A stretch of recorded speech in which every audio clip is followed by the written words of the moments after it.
Sesaat lagi Anda akan menyaksikan Inside Indonesia in association with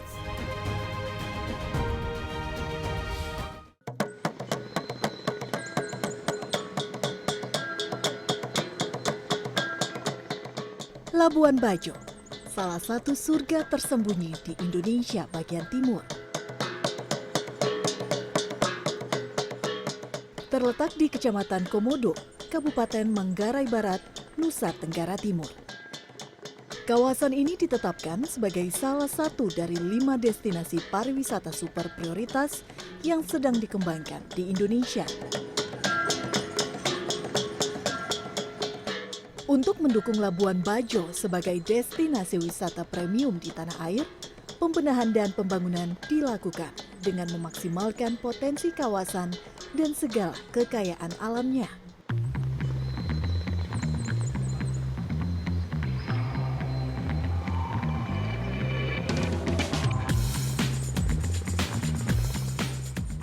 Labuan Bajo kini berbenah mempercantik diri. Kota pesisir di barat Pulau Flores ini disulap menjadi destinasi pariwisata super prioritas oleh pemerintah pusat. Sejumlah infrastruktur dan sarana pendukung wisata ditingkatkan kualitasnya untuk memanjakan wisatawan.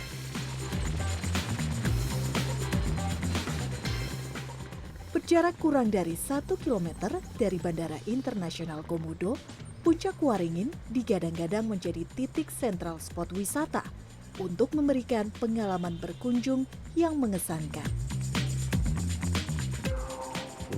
Puncak Waringin ini adalah sebuah atraksi wisata yang sudah ditetapkan oleh pemerintah Kabupaten Manggarai Barat melalui rencana detail tata ruang. Menjadi salah satu atraksi yang ditujukan untuk bagi para wisatawan baik nasional maupun internasional. Nah, sebelumnya daerah Puncak Waringin ini adalah sebuah aset yang dimiliki oleh Pemda Manggarai Barat, namun sudah tidak dipergunakan lagi. Ya, sudah pernah terbakar dan kondisinya sudah tidak bisa dimanfaatkan sehingga disinilah Kementerian PUPR masuk untuk bisa mengaktifkan kembali, membangun ulang sebuah fasilitas yang mampu menjadi etalase dari Kabupaten Manggarai Barat dan Labuan Bajo pada khususnya.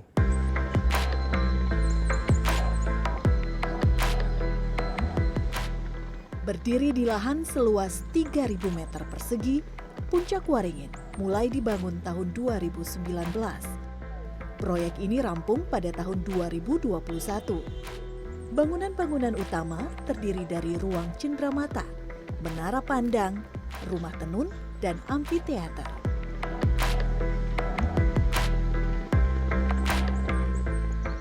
Unsur-unsur tradisional melekat dan menjadi inspirasi yang mengadopsi arsitektur lokal, seperti atap tradisional rumah adat Wairebo pada ruang cendramata, batu keva, batu khas dari Timur Tengah Utara dengan warna asli yakni merah bata, tersusun rapi mengelilingi dinding dengan jalur spiral yang unik menuju menara pandang. Di lokasi tempat pertama kali Bapak Presiden melihat Labuan Bajo itulah menjadi kawasan Puncak Waringin yang saya namakan sebagai Kompas Bajo karena bangunannya mengarah ke arah sunset utara selatannya dan seperti sebuah kompas. Nah, Puncak Waringin itu kini tidak lagi menjadi tempat souvenir saja, tapi juga menjadi tempat kreatif hub. Jadi kita menyiapkan berbagai fasilitas yang ada di Puncak Waringin, yaitu termasuk ruang terbuka, ruang menikmati pemandangan. Area outdoor juga tak luput dari penataan.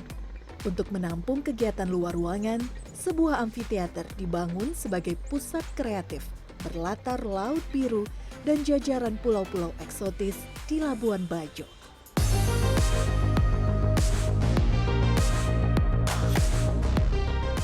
Kementerian Pekerjaan Umum dan Perumahan Rakyat juga mengembangkan potensi wisata lain untuk merevitalisasi serta mendukung upaya pemerintah mengembangkan Labuan Bajo. Potensi wisata tersebut adalah kawasan Gua Batu Cermin.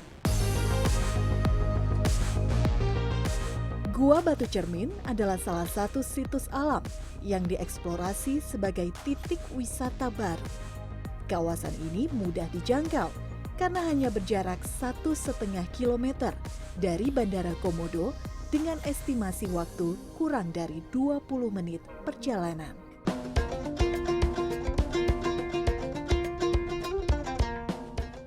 Tempat wisata ini dilengkapi bangunan utama di depan jalan masuk menuju gua. Bangunan utama yang telah rampung dan tinggal memberikan sentuhan akhir sebelum diresmikan mencakup kantor pengelola, loket pembayaran, musola, lokasi parkir yang luas, dan balkon pandang untuk memanjakan pengunjung. Sebagai objek wisata yang muncul secara alami, pembenahannya tetap mengedepankan harmonisasi dengan alam.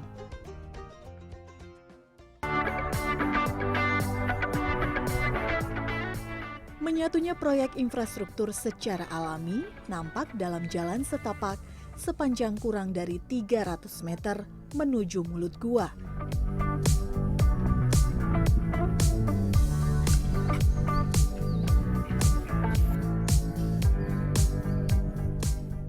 Dari mulut gua, kita disuguhi dengan formasi batuan yang menakjubkan.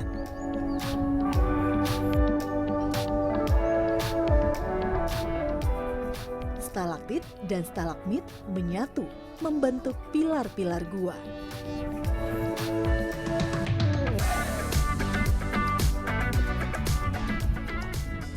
Jika beruntung, dalam kondisi cuaca yang tidak mendung, Gua Batu Cermin memantulkan semburat cahaya matahari melewati celah-celah gua.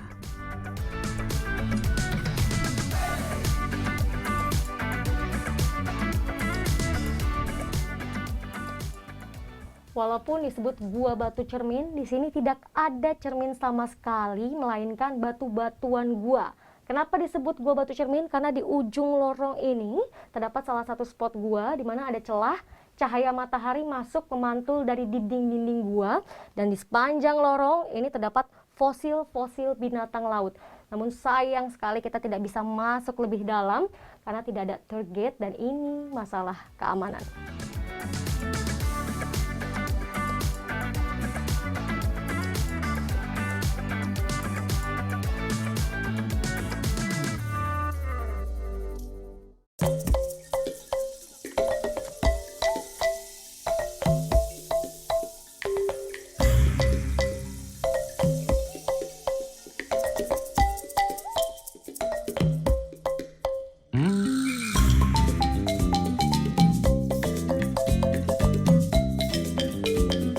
Dan tentunya yang bikin seger sambal nanasnya.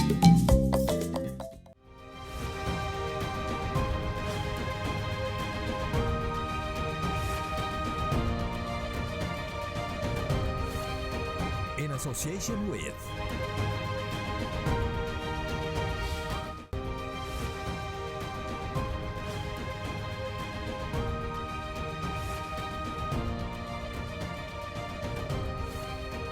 in association with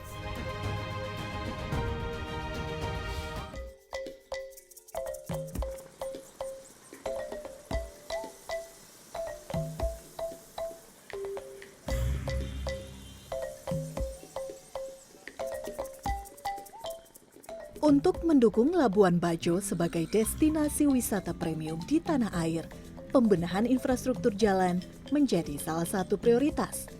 Tahun 2020, Kementerian PUPR mengalokasikan lebih dari 370 miliar rupiah untuk peningkatan jaringan jalan. Dana tersebut dialokasikan dalam beberapa kegiatan pekerjaan rekonstruksi jalan, pelebaran, penataan trotoar, pemeliharaan rutin, dan pembangunan drainase. Jalan Waicicu di Labuan Bajo terbentang sepanjang 4 km. Jalan ini mulai dibangun pada tanggal 26 Maret dan diselesaikan dengan baik meski dalam kondisi pandemi pada akhir tahun 2020. Proyek ini menelan anggaran 19 miliar rupiah. Waicicu itu spesifik Bina Marga, dalam hal ini Balai Pelaksanaan Jalan Nasional NTT, sudah membangun 4 kilo tahun anggaran 2020 dan selesai, dan direncanakan tahun 2022 ini akan diteruskan sisanya 6,3 kilo lagi, sehingga lingkar Waicicu bisa selesai sepenuhnya.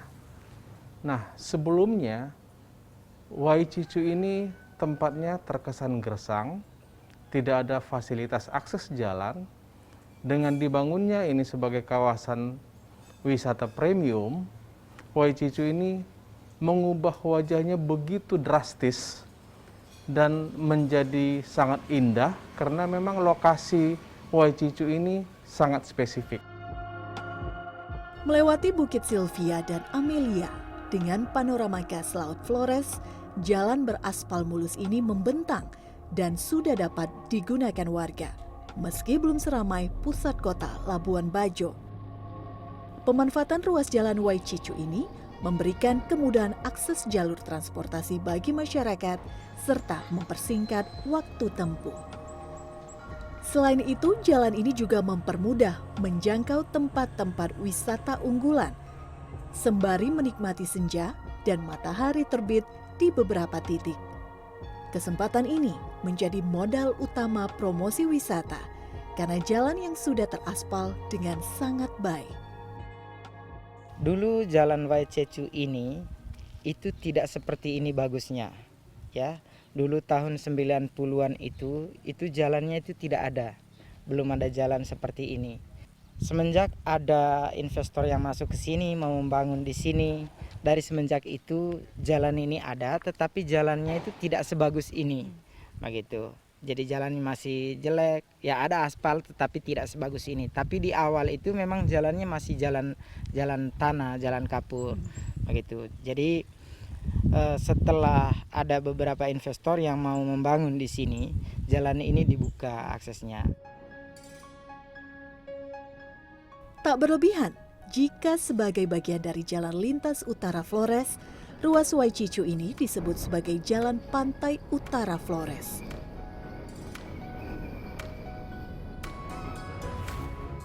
Puas berkeliling melihat panorama bumi Labuan Bajo, melewati jalan-jalan yang dikelilingi bukit serta laut nan indah, tak lengkap rasanya jika belum menikmati sajian khas Manggarai yang berakar dari leluhur masyarakat adat Flores. Sayur dan rempah yang ditanam secara organik menjadi kunci gurihnya bumbu masakan. Hal ini secara tidak langsung mengajarkan tentang ketahanan pangan di lingkungan sekitar tempat tinggal. Sebagai salah satu kekayaan khasanah kuliner Nusantara, ayam asap menjadi menu andalan di Labuan Bajo. Dahulu, leluhur masyarakat Flores harus menyimpan pasokan makanan untuk jangka waktu yang sedikit lebih lama. Hal ini dilakukan karena belum tersedia perangkat penyimpan makanan elektronik, sehingga teknik mengasapi daging secara tradisional menjadi pilihan yang harus dilakukan. Dengan bumbu sederhana seperti asam dan garam, ayam yang sudah direndam dimasak menggunakan perapian berbahan bakar kayu. Proses mengasapi ayam memerlukan waktu lebih dari 4 jam. Cara memasak seperti ini justru memberikan aroma khas yang menambah cita rasa daging ayam. Selain ayam asap, kudapan pendamping lain yang perlu dicoba adalah sambal nanas. Rasa manis dari buah bernama Latin Ananas commusus ini bercampur dengan pedasnya bumbu sambal seperti cabai, bawang merah, dan garam. Rasanya luar biasa. Setelah tadi berkeliling ambil sayur, makan langsung makanannya, makanan khas dari Flores. Memang bumbunya ini luar biasa dan tentunya semuanya dari bahan-bahan alami. Di sini saya makan lomak, ayam asap yang jadi makanan khas Flores, dan tentunya yang bikin seger sambal nanasnya. Meski bukan menu yang tergolong mewah, makanan khas ini kaya akan nilai-nilai historis dan filosofis bagi masyarakat adat setempat.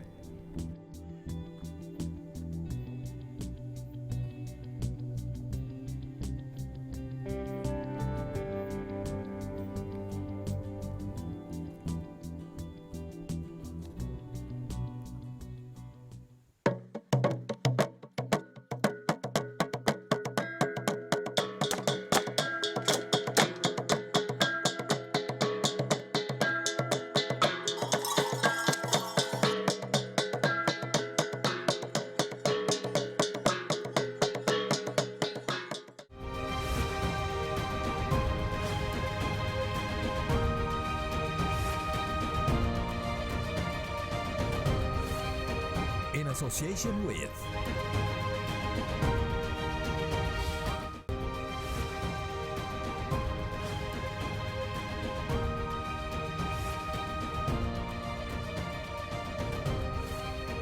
in association with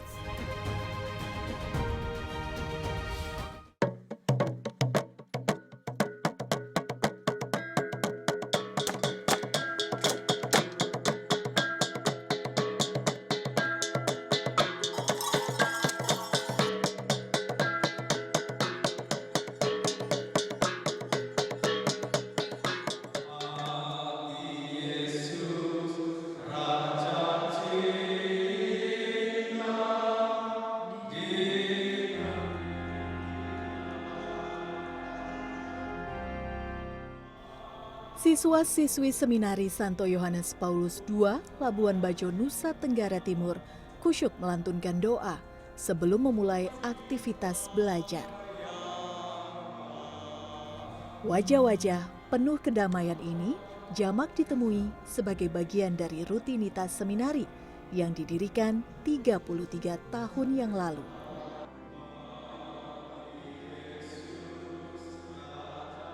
Untuk mendukung kegiatan belajar siswa, seminari dilengkapi dengan rumah susun yang telah selesai direnovasi oleh Kementerian Pekerjaan Umum dan Perumahan Rakyat.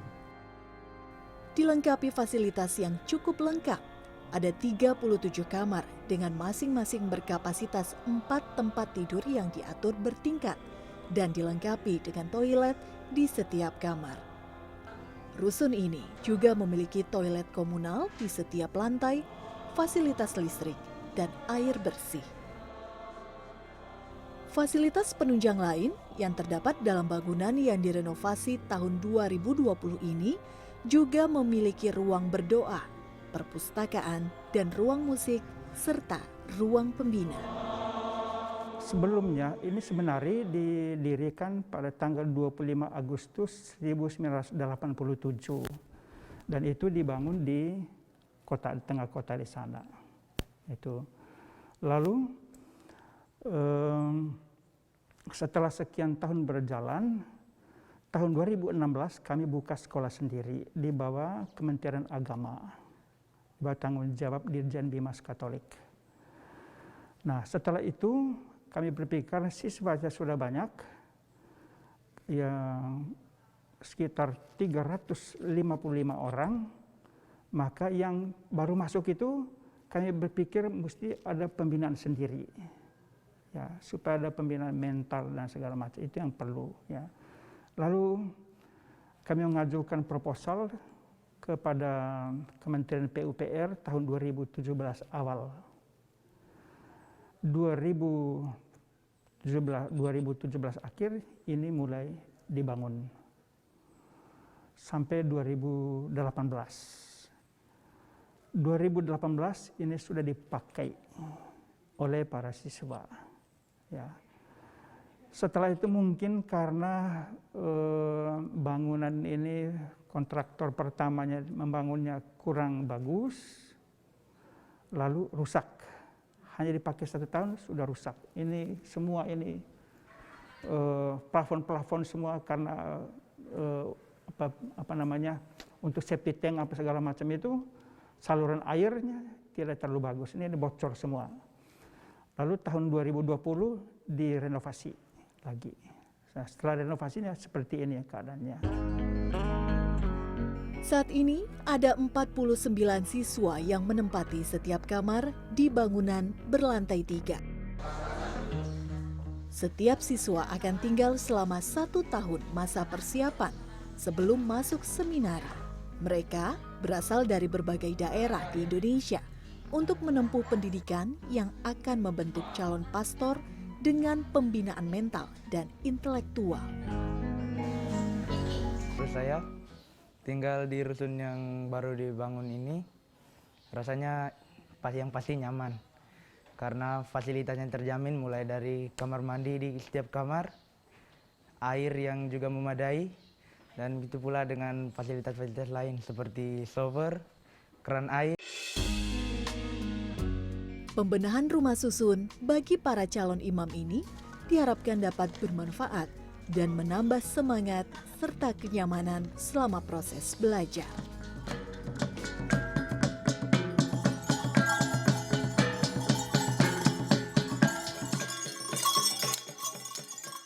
Tidak hanya dikenal dengan keramahan warga, di sudut lain bumi Manggarai tersimpan pesona tarian khas yang menjadi sorotan wisatawan domestik dan dunia.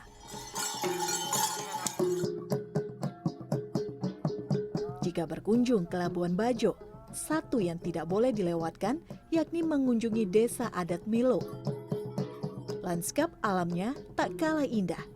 Topografi tanah perbukitan seolah menjadi cermin potret kehidupan masyarakat Labuan Bajo yang terbaca dalam kasana seni tarinya.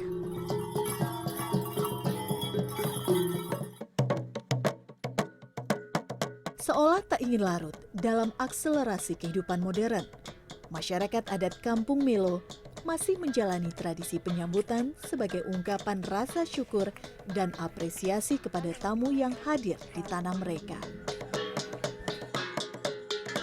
Seulas senyum dan penerimaan dengan tangan terbuka menjadi potret keramahan warga Manggarai.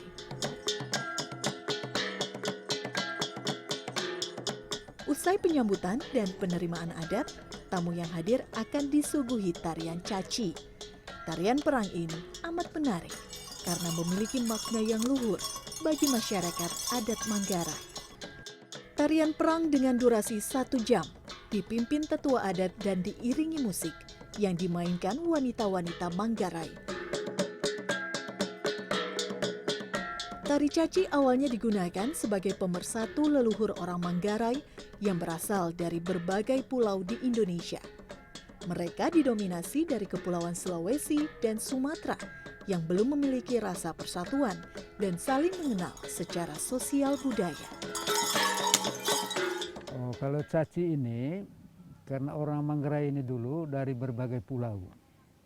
Yang lebih banyak itu Sulawesi dengan Sumatera. Jadi mereka tidak saling mengenal, sosial budaya tidak saling mengenal, bahasa. Akhirnya muncullah saling berperang. Tapi begitulah kebijaksanaan Tuhan, satu saat mereka itu berdekatan, hidupannya berdekatan, dan ada zaman itu masih banyak percaya kepada mimpi dan lain-lain. Akhirnya ada kepercayaan mereka, Tuhan memberikan suatu jalan supaya kamu ini bersatu hati. Kamu harus buat ini upacara caci. Berdasarkan adat, umumnya tari caci merupakan bentuk rasa syukur atas kesehatan dan hasil panen yang melimpah dalam kurun waktu 1 tahun. Material yang digunakan cukup sederhana. Toda dibuat dari kulit kerbau digunakan sebagai tameng atau perlindungan. Koret dibuat dari rotan dan bambu, digunakan sebagai pelindung. Sementara wado dibuat dari kulit kerbau untuk memukul satu sama lain.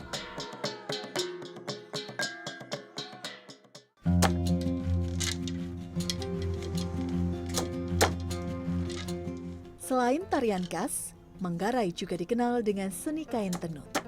Berbicara tentang kain tenun, Nusa Tenggara Timur memiliki banyak ragam tenun ikat.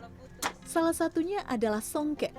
Tenun khas ini jamak ditemui di sisi barat Pulau Flores yang digunakan pada saat acara-acara adat. Songket ini ciri khas Manggarai. Oke, susah tidak sih Bu? Berapa lama ini buatnya? Susah, 1,5 bulan. 1,5 bulan.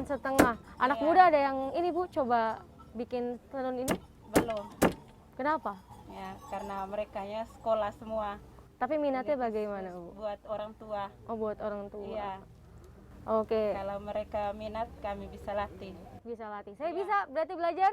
Ya, kalau mau. Mau.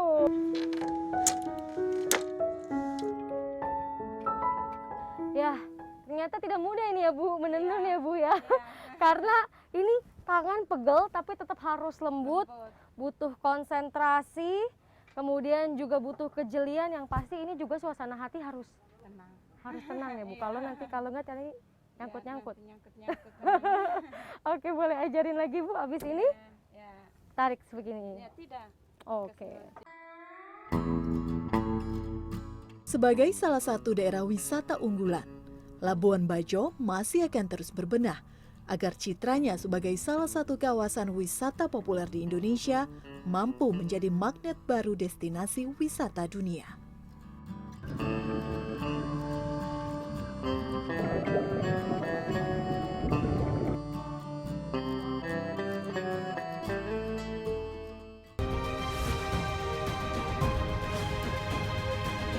Terima kasih Anda baru saja menyaksikan Inside Indonesia in association with